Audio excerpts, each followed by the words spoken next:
Welcome back, fellow knowledge seekers. It's My Comics busting through your speakers. Yo, bring that intro. MYECOMICS is the best, I guess you know why.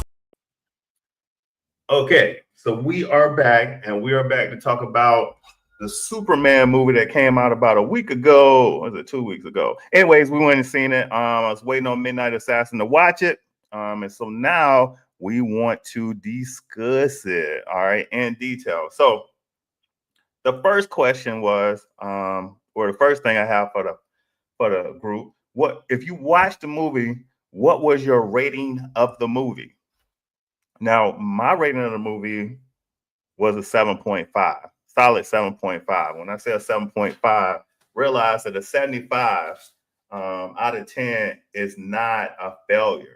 To me, this is how you are supposed to kind of build a universe. You start out with your first movies, you know what I'm saying, and go from there, because now we got a baseline where to start from with the movie, which is nice. Another reason why I gave it a solid 7.5 out of 10, because to be honest, for me and my age, I've seen parts of this story before, and I kind of feel like that they need to move on from Lex Luthor. Move on from Lex Luthor, right?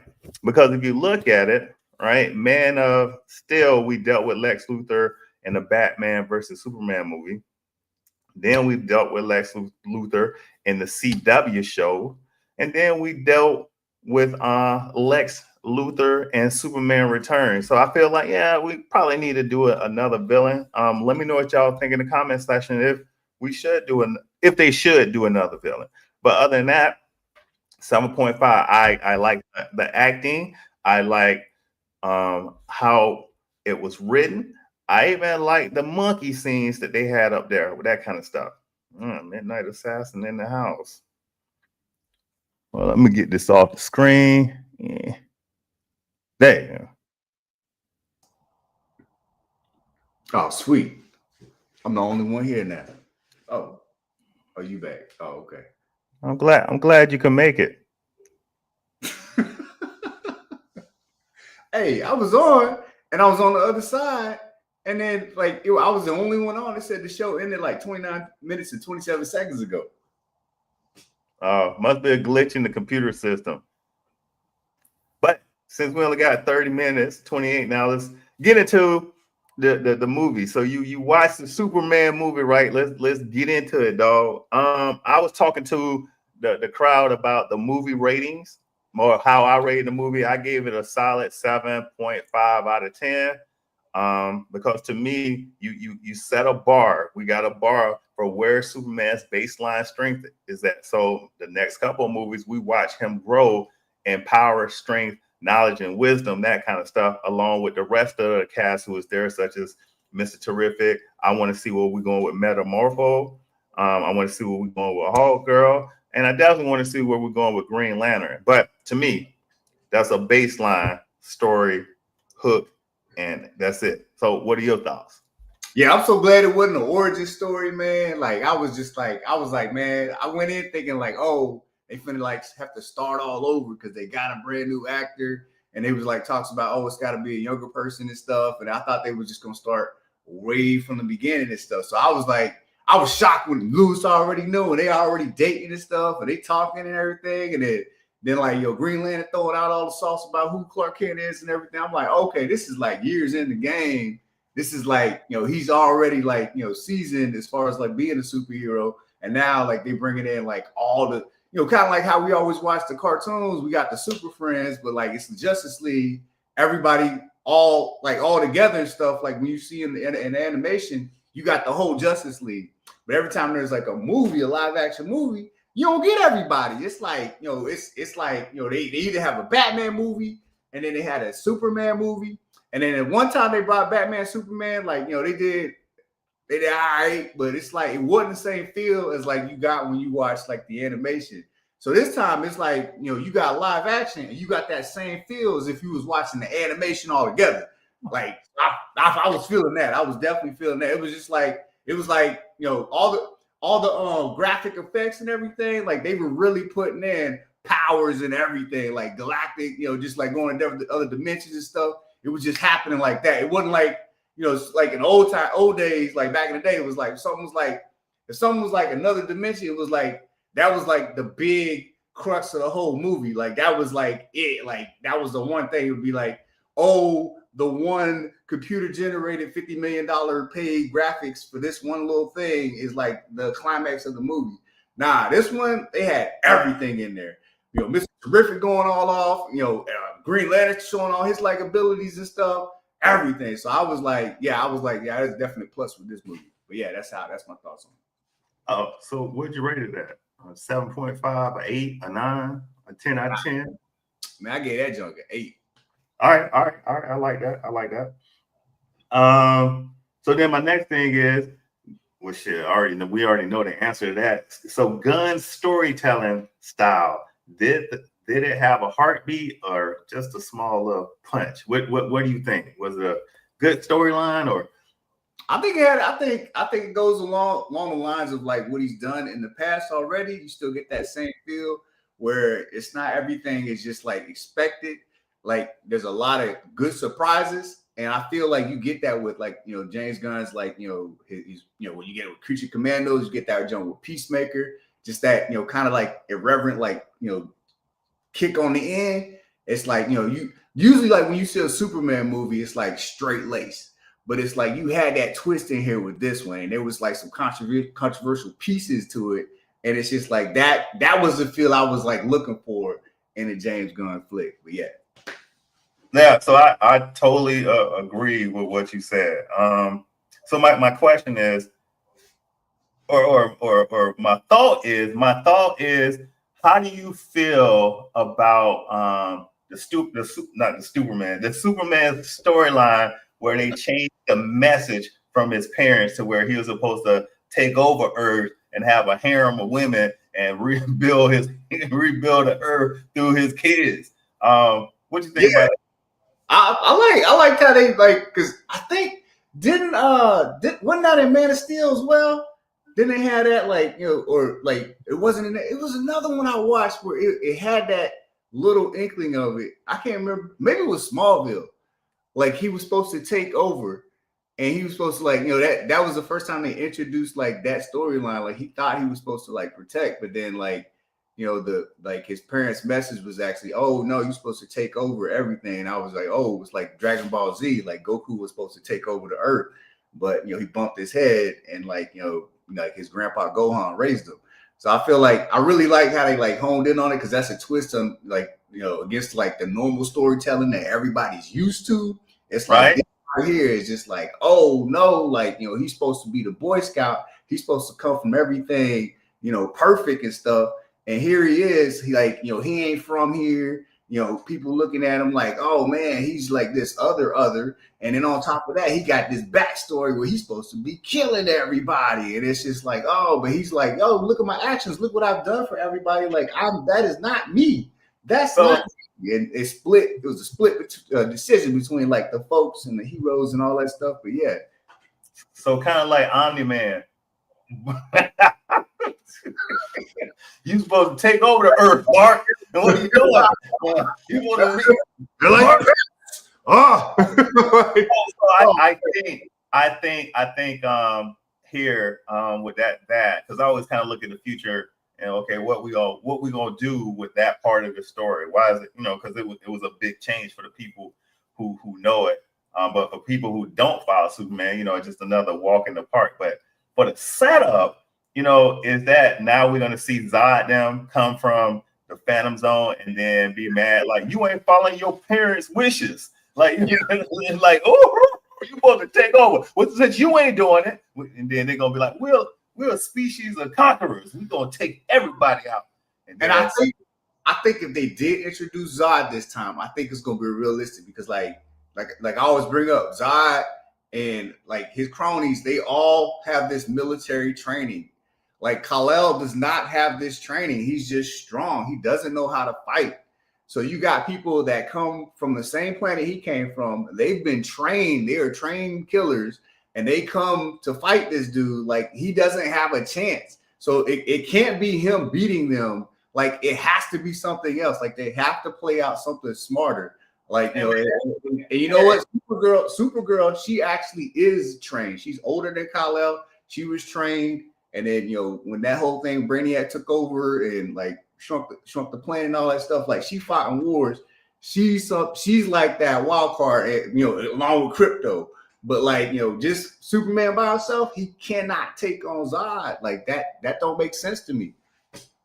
I think okay. So the Man of Steel, Zod, I would disagree. I would agree with you on that. I would wholeheartedly agree with you on that.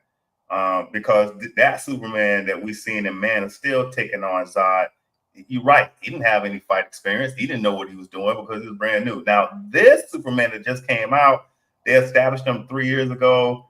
We've seen that he's been in a whole lot of fights. He's been doing a whole bunch of stuff. But then at the same time, right, years of combat training. So I would agree with you on the scale to like an 8, but then I got to stop at the 8 in those last 2 inches. I was like, yeah, this one right here might have a chance, but yeah, that is a true statement. If they bring in Zod, that's crazy. That's crazy. I'm saying like if Zod were fighting the same monsters this Superman was fighting, like he wins still.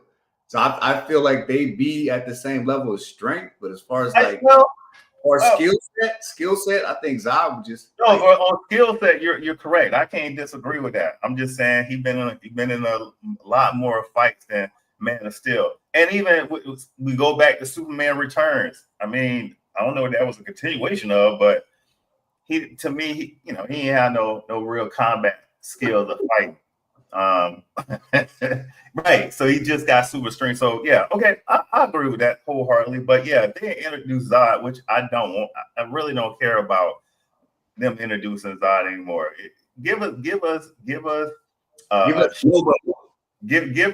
Darkseid. Like truly, Superman got to go the rounds for Darkseid. Give us Mongo. I feel like they got to give us a bunch of other villains before they introduce Darkseid. I feel like they got to do the build up. If they just give us Darkseid like right at the bat, then like what do we got past that? Oh, we got a lot of stuff past that, but not for most popular villains. Darkseid is one of the more popular ones, but there are plenty other villains that they can give us. Desperado, Mongo with War World. I mean, we can have one where Dr. Fate comes on, he goes rogue. I don't know, but at the same time, I would prefer that you give us some heavy hitters, because they gave us Thanos in the MCU, but we really didn't. They just gave us snippets of it at the end of the movie. To kind of it was a build up to Thanos, like and I know other guys they were fighting, they worked for Thanos, and it was just like this whole build up. And then you had to face Thanos, and then you saw him take down like the strongest MCU character, the Hulk, and it was just like, oh my gosh! Like, all right, so we ain't got no baseline other characters for Darkseid to take out to show how powerful he is. That's a good point. That's a good point. Yeah, right. I mean, especially if he shows up and just like decimate Superman, like that's crazy. So if they give us Brainiac, even like what I'm saying, like.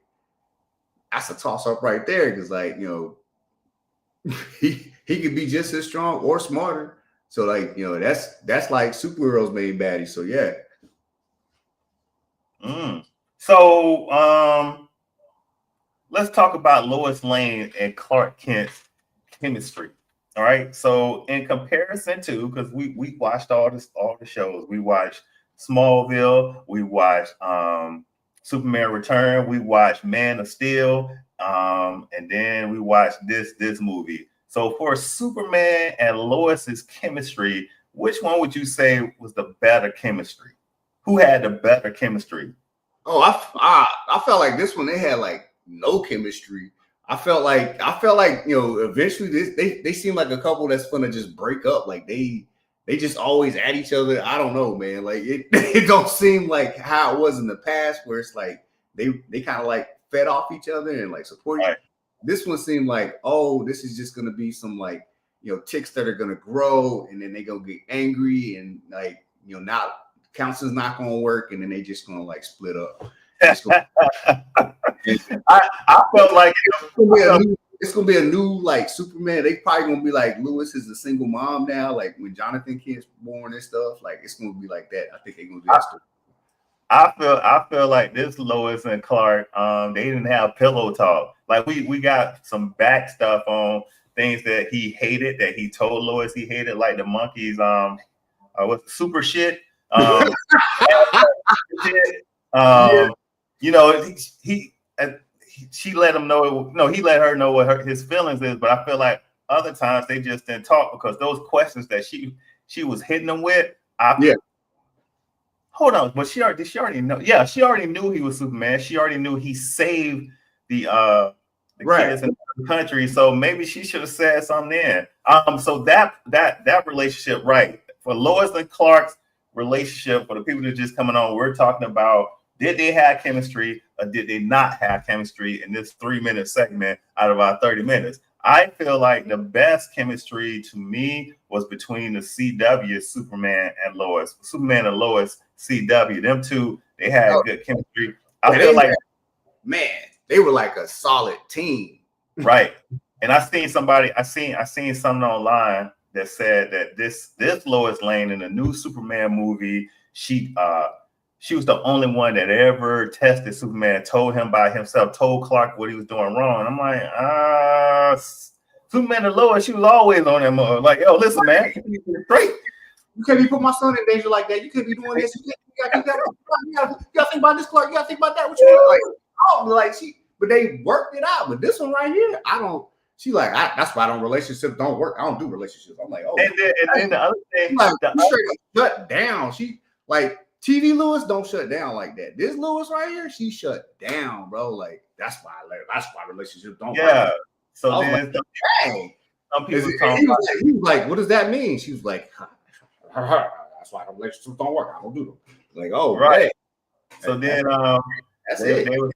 so then they was talking about how this Lois Lane tested Clark's masculinity. I'm like, no, she didn't. How he lashed out and he yelled at her. Superman don't yell. I'm like, in a conversation. I mean, he wasn't yelling. He was frustrated. In the conversation, like, yo, and so the tone of his voice changed. That's what men kind of do. But I see it on TV. I think a lot of times it sounds like yelling to women. Like they like, oh yes, when you start talking like stern, like, hey, no, I don't like that right there. Why are you yelling? And it's like, I'm not yelling. You sound like you're yelling right now. And it's like, I'm just talking. I'm right. All right. So moving on to the next segment. Let's talk about the other superheroes that was in the movie, and we'll kind of go through them one by one because it was 4, right? Metamorpho, Hulk Girl, Guy Gardner, and Mr. Terrific.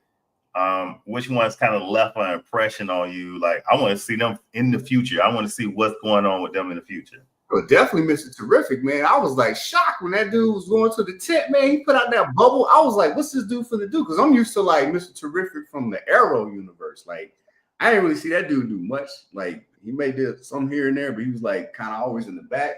This dude right here, like, he was like pulling some big moves. Like, I mean, he just easily walking around, beating everybody up, all the robots flying around and stuff. He just easily just like, you know, doing his like robot karate and stuff. Got all his gadgets and everything, his little like spheres rolling around stuff. He's smart enough to go and like figure out the dimensional tools and stuff. Like, I'm like, yo, this dude right here, like he's really impressive in this movie. Like, he is just like up there. Like, I mean, dude can have a movie of his own, like the way he's doing it. I'll just write down my thought while you were speaking. Oh, okay.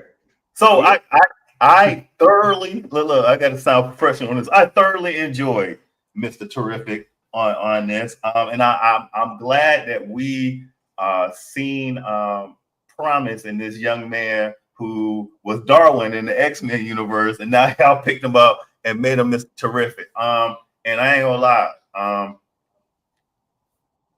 he got to shine through this show. I mean, it was a Superman movie, but then we went into Mr. Terrific for a long time. We kept seeing him. He got his screen time.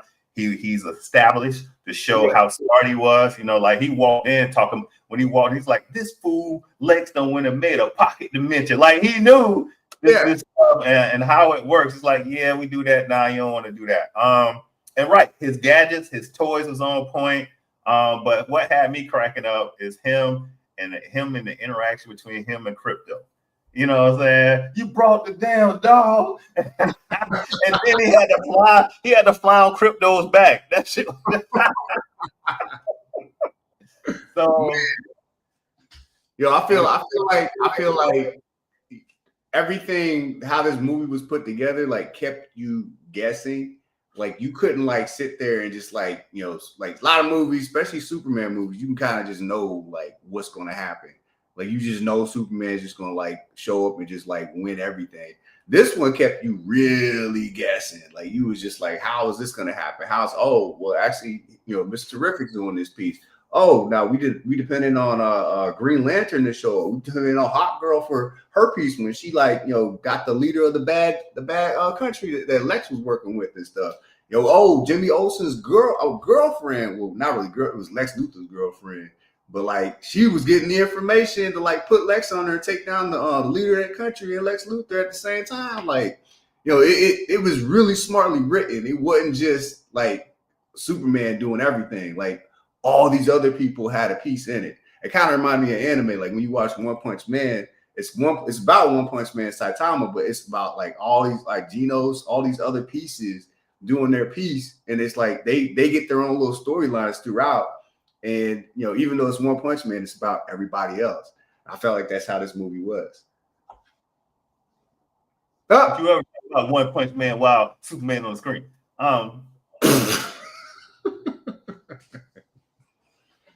I feel like Hawk Girl maybe should have had a little more screen time, but I guess we might get that in the future. I feel like she was one of the heroes who got the least amount of screen time. Well, words. But other than that, I feel like in the future they might give us some more. I hope that we have some future movies. I'm not going to bring the negativity in right now, but I hope and pray that we have some future movies dealing with Superman, Hawk Girl, and all the other ones. What about Guy Gardner? Could you work with him? Could you be on Superman? He was straight up douchebag, and you know, it was just like, hey, you know, he was written as he should be. You know, I mean, I was going to comment on Hot Girl, like that's one of them things you can't please everybody, but you know, just like you said, in the future he'll pass something in there for her, maybe. But yeah, Guy Gardner, yeah, straight douchebag, but like, you know, came through on the end. I was like, he was like, yo, we guys. So I was like, you know, when he showed up, because like that piece where, you know, the people were trying to like stand up against the advanced army that had all the money and billions with. I was like, yo, that piece got like really political. Like people talk about that and stuff. And then like the superheroes showed up to help the people. And that kind of like, you know, reflects on like what's going on overseas, like, you know, Gaza and all that stuff. Like, you know, you got the people without the weapons, and then you got the people with the weapons, like killing the people with without the weapons. It's like, yo, that's going on. So that was kind of reflective in that movie and stuff, and they were, you know, helping like them stop the fighting and stuff. But yeah, right. And then Metamorpho. When it was his time, he shined. When it was his time to show what he could do, he did it. Yeah, I want to see them more in the future. Also, like I want to see what all he can do, for sure. Yeah, that was a very interesting start with him, because I don't know Metamorpho like personally. That was like my introduction to him. I know you probably know him like from back when or whatever, but like I thought he was just some random alien that made kryptonite, and his only part was going to be keeping Superman there, and there was going to be some other way he had to figure out how to get out. And how that whole story just played out, and then, you know, the baby being right there, and then like him going to save the baby after, like, you know, Lex was bringing people in there and just like murking them. I was like, oh, well, that's interesting how that's like unfolding. and it just turned into this whole other adventure, like between him and Metamorpho getting out, and then before they actually like met up with Crypto and Mr. Terrific, and I'm just like, oh snap, like that's that was some good storytelling right there. So I'm hopeful to see Metamorpho in the future as well. Oh, we getting on the girlfriend. Yeah, so she played a good role, bro. She played a good role, man. Like, I did not expect that to happen. Like, all the pictures she was taking that whole time, she was throwing Lex under the bus. He didn't know what was going on. Jimmy, I don't know what she sees in Jimmy, but Jimmy out here, Jimmy got swag. Jimmy out here just like, he just flexing on him. He got this girl. Like, she like, hey, we gonna get together after this and stuff. Jimmy got Jimmy got it going on. I feel like if anybody was the victim, I'm gonna say it was Jimmy. And the reason why I say it was Jimmy, because she was kind of forcing this dude into a date. Like, I ain't gonna give you the information unless you spend time with me. You know what I'm saying? I feel like right there, she's an evildoer. She knew what she was getting into when she got with Lex. Ain't like she didn't know. She was there the whole way. But I did some homework. I see your point. She is manipulating the situation. Because he obviously never says yes, but she does these different tactics and these different tools to like force it up on him, even though he never really wants to get a yes. And he's trying to do his job, but she's using him to ready? Get with him. You ready? Yeah. Why do you stay with Lex? Because he was telling me about his girlfriends and how he put them in the pocket universe. How's your mom? Yeah. Oh, wow. Yeah, she is. How's your mom? Hey, you know what? She is borderline evil. She is. I mean, just to say that in 2 sentences, yeah. Yeah, she might be a bad guy in the like, she might come back as a bad guy somewhere.